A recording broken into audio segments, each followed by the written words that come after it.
Hindi na niya kaya.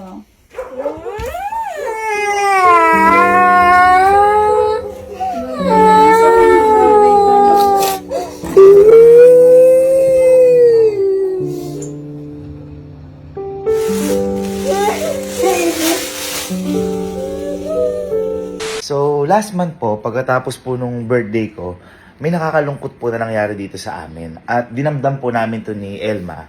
Pero hindi po namin akalain na mas dadamdamin po ito ni Sky. Ayan. Kasi po, last month po, June 11, sa mga hindi po kasi nakakaalam, di ba po, nag-adapt po kami ng magiging kapatid ni Sky. At yung po si Ku, ayan, yung papi po na sabi ko magiging kapatid ni Sky. At sa mga hindi rin po nakakaalam, binigyan ko rin po si Elma o nag-adapt din po kami para kay Elma. At yun naman si Kuden. Ayan, si Sky parehas nagpangalan ko at saka Kuden. Ngayon, si Kuden kasi, yung binigay ko kay Elma, is lagi po siyang nandito sa amin. Kaya mas nakakalaro ni Sky yun kasi lagi ding andito si Sky noong mga panahon na yun. And nung dinala na po namin si Kuden sa mismong bahay nila Elma at naiwan dito sila si Sky, kaming tatlo, may masama nga po nangyari nung June 11. Tinamaan po ng sakit si Kuden. Ito po si Sky po, mas na-attach po siya kay Kuden kasi lagi nga po sila magkalaro at saka yung short time na yun pa lang yung kakabigay ko sa pareha sa dalawa. Yung pala kaka-adapt namin. So, ang nangyari po, kailangan pong dalhin sa ospital si Kuden kasi po tinamaan siya ng parbo. Ayan. Ay, namatay pa. Ayan. Ayan. bigla ano dito. Mukhang nagpaparamdam si Kuden. Ayan, tara tuloy natin dito. So, ayan. Ayun, dinala na po namin sa ospital si Kuden noong June 11. Ngayon, hindi po namin in-expect. Nung sinabi po namin kay Sky yun, ito po yung naging reaction niya. Tingnan mo na siya.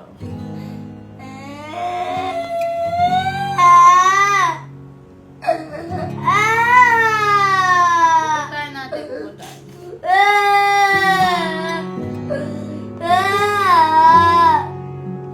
Puntahan natin. Tatanong ako sa'yo. Eh, paano talaga pag namatay na si Kuden?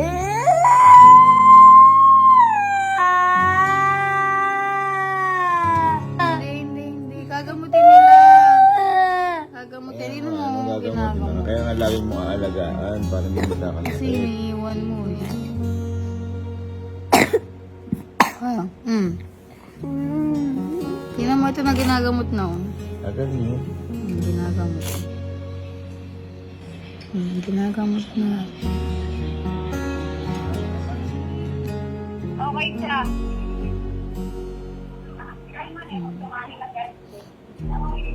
Umuwi ka na, dalawin mo bukas.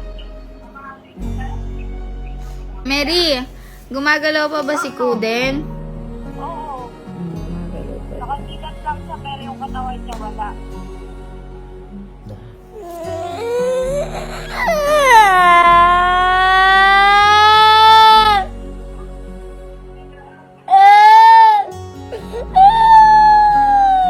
Yan. Hindi ko po alam kung ano yung mararamdaman ko kasi kahit kami nalulungkot pero hindi ko po akalain na sobrang magiging malungkot ng ganun si Sky kasi sobrang iyak niya po talaga.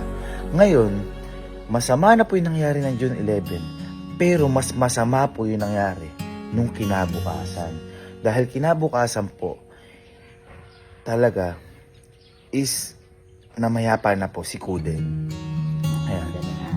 And hindi po namin alam kung paano sasabihin kay Sky kasi sobrang na-attach po talaga Sky at sobrang iyak niya po talaga. Kaso, kailangan niya malaman yung katotohanan. Kaya ang ginawa po namin, pumunta na po kami sa Kala Elma at hinanda na rin po ni Papa, yung Papa ni Elma, na ilagay na po sa kahon si Kuden. At ito po yung mga nangyari nung pumunta po kami Kala Elma. Ito po. Saan mo kanina, ano? Ha? Di ka? Di ko mahal si Ku. Ang mahal ko lang si Kuden. Kuden.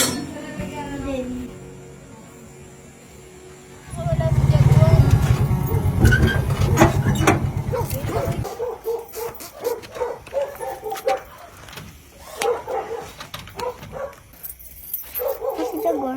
Jaguar.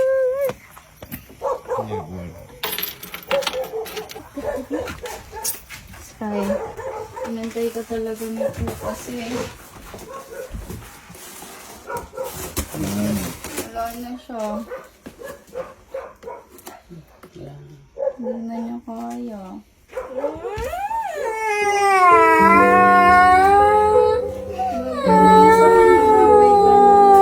Eh, hindi na daw niya kaya kasi nga.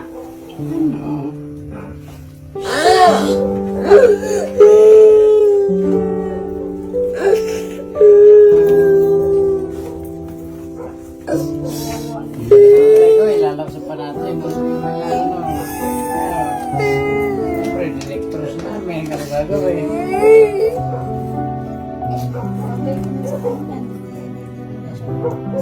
Ikikrimit ko na nga kanina, kaya sabi mo, hintayin ka daw eh. Oh. Panagan mo,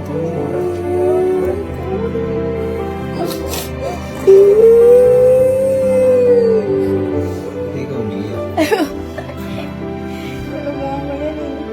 Pero pa yung ano tawag doon, yung yung parbo po. Oh, yun nga May tumatama po talaga yun ng ano, ng kahit na po sobrang alaga po, ano. Ngayon sabi nun, ito na ganun daw. Sobrang alaga.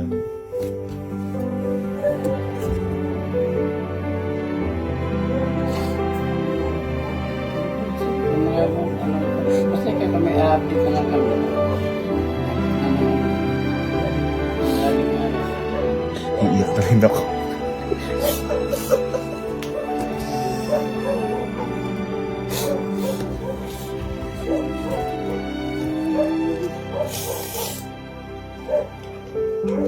Ha? Gusto mo itago yan para maamay mo pa rin si Kuden? Ha? Sige, tago. Itago mo. Sama na siya ni ano. Ano, Daddy Pedi? Daddy Petty. Kasama na siya ni Daddy Pedi.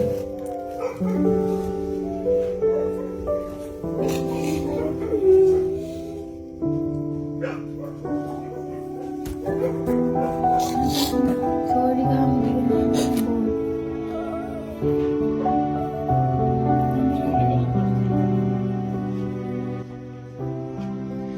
wala na yun. Kakatas yung ano dyan pag inanuwag. Kakatas pa yan.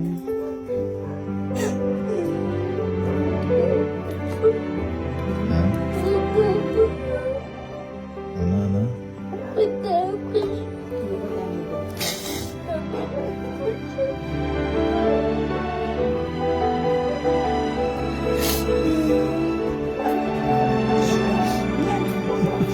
Sabog din ako. Ako din naiyak na ako.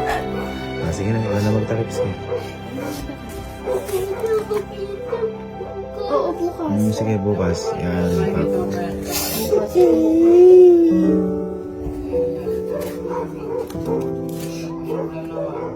Nagawa siya ni Papa. Bibili tayo ng kanya.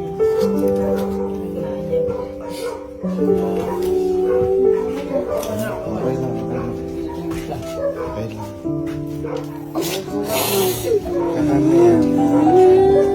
Yan. Kahit po kami, naiyak kami ng sobra dahil syempre, malungkot na, tapos malungkot pa si Sky. Tapos, ayun nga, nanghihiling siya kagad na merong kapalit. Pero hindi ganun nagtumatakbo ang mundo. Kailangan, hindi naman ano yan eh, hindi material na bagay yan. Buhay yan, kaya hindi siya ganun. So, naisip namin ni Elma, what if kaya kako, ipa-taxidermy natin. Taxiderm, parang ganun, ayan. Ngayon, kumontak kami. Tapos, pero matagal na eh, no? Matagal na yun naka parang ililibing na talaga dapat. Ngayon, oo, tapos, nung sabi nga sa taxiderm namin, lagyan daw ng yelo, tapos sa may asin, yung mga yelo para ma-maintain, ma-preserve pa. Ngayon, ito pa mas nakakaiyak kasi wala po kami sa bahay ni Elma. Pero si Sky, nagpaiwan na po doon kasi gusto niya nga po makasama yung aso. Nung nilagay na po sa kahon, so ice box si Kuden, tingnan niyo po yung naging tagpo. Para po talagang, basta masakit po sa dibdib, nakakalungkot. Ito po yung nangyari po sa kanila. Wala nag-iiyakan kayong dalawa.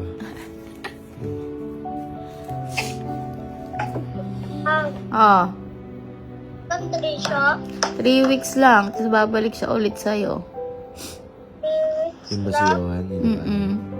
Tapos, Kung nakakandong pa. Oh. Tapos babalik na siya ulit sa'yo, buko.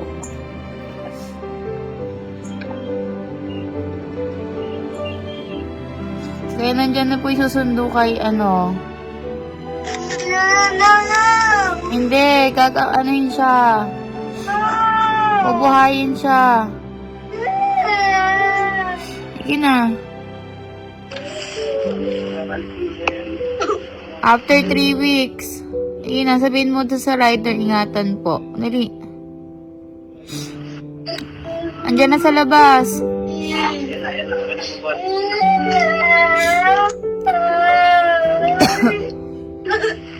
Balik din naman sa'yo. Love. Tumayo ka na.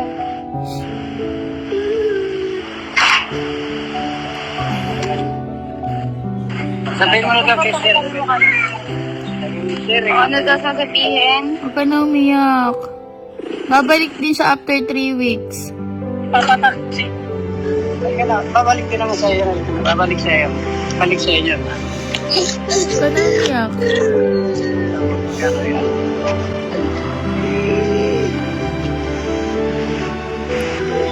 Dali ba yan? Yan, kaya po kami, habang nandito po kami, naluluha po kami dalawa ni Elma kasi hindi po talaga biro yung nararamdaman ng bata. First time po namin nakita si Sky umiyak ng gano'n na sobrang lungkot. Parang nakita ko umiyak si Sky ng gano'n yung kay Papa din. Di ba? Naiiyak din siya kay Papa. Tapos, ngayon, nung pinataxiderm namin, nagkaroon ng problema. Hindi ganong nakuha yung pagkaitsura ni... My God. Dito kasi yun lagi. Oo, lagi kasi nandito si Kuden. ayun nga, hindi nakuha gano. Kasi nga po, parang, hindi kasi, tsaka yung pag-preserve natin, masyado nang matagal na wala na si Kuden, isang buong araw na halos, bago pa namin nagawa yung ano. So, hindi nakuha. Ang ginawa namin ngayon, inilibing na namin siya. Pero, meron po kaming na-contact na siya. Ano siya pinag? Pampanga Teddy Bear Factory. Ayan, na kaya nilang gawin na halos yun na yun si Kuden na pero syempre laruan na lang. At ang naisip din po namin para yakap-yakapin. So ngayon, padating na rin po yun na lang po hinihintay namin ngayon at isusurprise po namin si Sky doon at sana maibsan yung nararamdaman niya at sana maging yung lungkot niya is masaya. Although wala na talaga si Kuden, pero at least lagi niyang maaalala si Kuden. Kaya sa mga 4 babies natin yan, lagi niyo po sila ingatan kasi yung sa amin po, maingat na maingat po kami doon. Kaso yun nga po, tinamaan po talaga ng sakit. Ginawa po namin lahat, kaso wala po talaga. Kailangan na po niyang mamahinga. So ayan, hinihintay lang po namin ngayon si Kuden na ibibigay po namin kay Sky. And ayan, excited na po kami.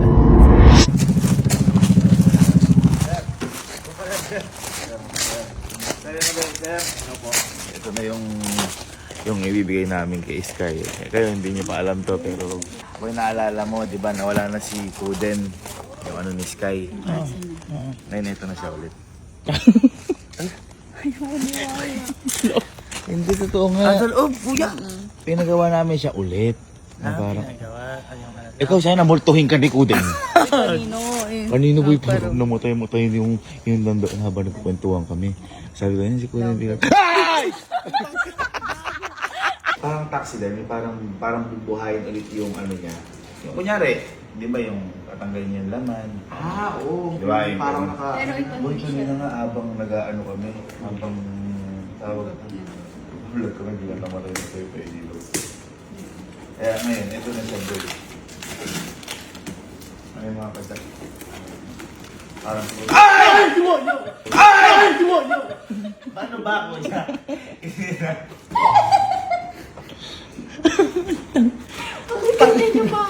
Bakit ganyan na kayo? Ewan sa'yo. Wow! Ala pa! Ala pa. Ito na si Kuden.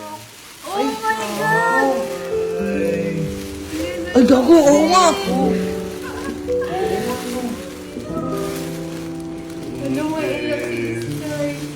Gago. Ito nga. Thank you po. Thank you po. Oo nga, dito. Ano kasi halos wala pa ata isang buwan na nung nagkasama-sama kami ng Kuden. Kasi nga, yung tinamaan siya ng parbo. Actually, si Cookie din. Diba? Tinamaan din ng parbo. Yung Pero pinakamaligtas. nakasurvive yun. Yung binigay kong aso kay Elma. Gago, kamukha niya. May iiyak si Sky na to. Hindi ko alam kung may iiyak, pero sana matuwa. Miss na. Tara.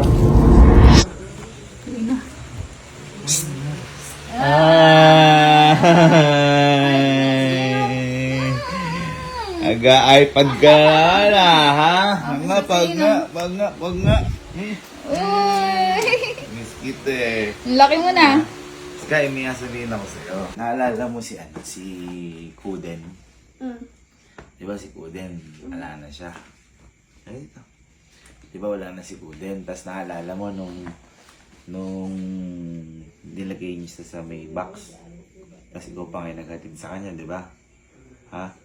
Namimiss mo na siya. Namimiss mo na siya. Ha? Miss mo na. Pero, kaso, ayun nga, Hindi na siya. wala na talaga. Wala na talaga si Kuden. Pero, may surprise na lang sa'yo si Ninong. Sabi yung tumatawa. Pero wala na talaga si Kuden. Oo, wala na siya. Talaga si Kuden. Pero gumawa kami ng paraan para... Opo ka. Opo ka dito. Ibigit ako. Ah? Sige, ganyan pa. Pikit ka. Sige. Pikit ka muna. Namimiss mo na si Kuden. Ah. Eh paano? Hindi na talaga siya babal. Okay lang. Miss na miss ka na niya. Alam ba kanina? Nagparamdam sa amin si Kuden. Nakakatakot mo. Nakalbutan na ako. Eh di pa nga, lagi kang binabantayan ni Kuden. Ha?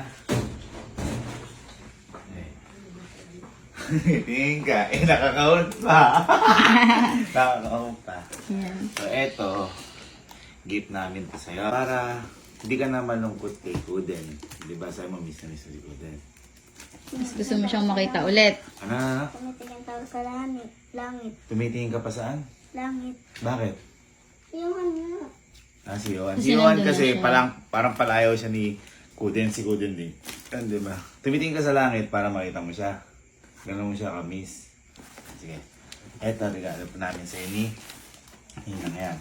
Open mo. Ha? Open mo na. Ako ganito. Open mo.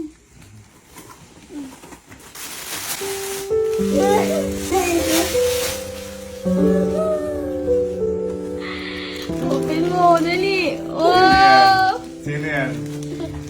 Sino yan? Kaya iiyak na iiyak ka ata. Sino yan? Uy. Sino yan? Tanggalin mo sa plastic love. Si Johan? Ha? Si Johan ba yan? Si Kuden? Ha? Iniso na siya? Ayan. Maakap mo na ulit. Ayan. Samo. Si Johan at si Kuden. O mukha no. Nakapin mo. Wow.